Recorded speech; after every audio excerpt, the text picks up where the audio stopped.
making news tomorrow. But first, most of us are pretty much aware that the whole climate change activism is a bit of a circus. What we may not have appreciated is just how many clowns are involved.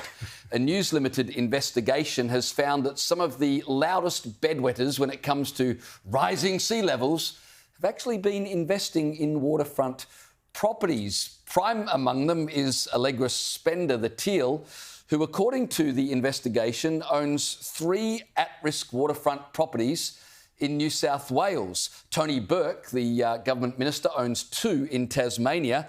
And then there's Climate Change Minister Chris Bowen, who's got waterfront property in Victoria, I think it is. It's near the ocean, as does Teal Zoe Daniel. And, of course, then there's the Prime Minister Anthony Albanese, who recently bought a beachfront home for $4 and a bit million. Now, to be fair, he did buy on the top of a cliff. Thank you. His polling numbers have gone off a cliff of recent just when I thought you were coming round. I'm not sure many of these waterfront properties are going to go under, but I tell you, all of these people's credibility is at the bottom of the ocean. As Nationals Senator Matt Canavan pointed out brilliantly, he said, "You know you've met a radical climate activist if they have lots of frequent flyer points, own multiple coastal properties, and they love nothing more than going out for a lovely 9-marble score Wagyu steak." There are only 2 options here. Either these people think we're all stuffed anyway, or they don't believe the underlying science. I think it's the latter. Joe and Liz, I think he's right. Indeed. Well, they obviously don't believe what they're saying. There can be no other interpretation. That's it. Laid bare. You don't believe the science. Why are you science deniers? Are you guys climate change deniers? Why else would you buy these waterfront properties? Although it does bear mentioning that in quite a few of the stats also listed with regard to these particular beachfronts, a lot of them aren't supposed to be underwater till, say, 2100. So maybe they just figure, well, it's not going to happen in my lifetime, so I'm just going to enjoy the scenery. But obviously, this is sheer hypocrisy when it's being done by the very people who are implementing the policies that mean that you've got to suck on soggy paper straws to save the planet.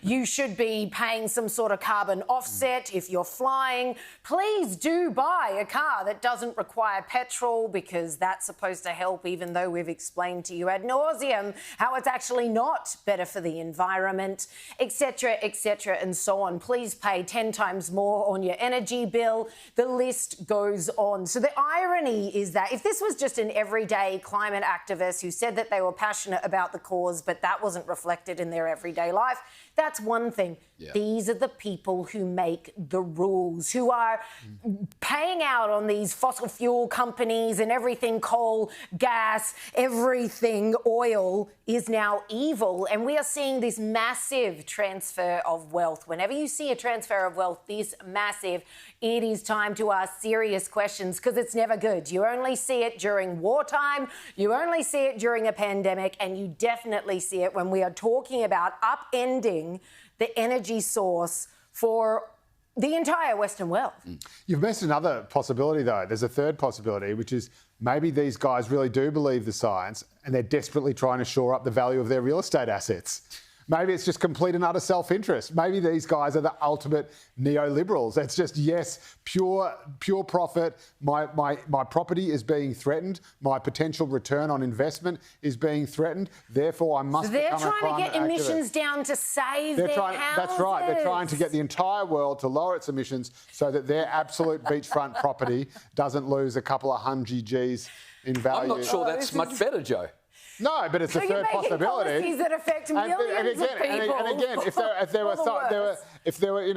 were really smart, the rest of the country, I can understand. But the Sydney siders, I'm a bit disappointed with, because if they were really smart, they'd be buying houses 1 block back from the beach for a song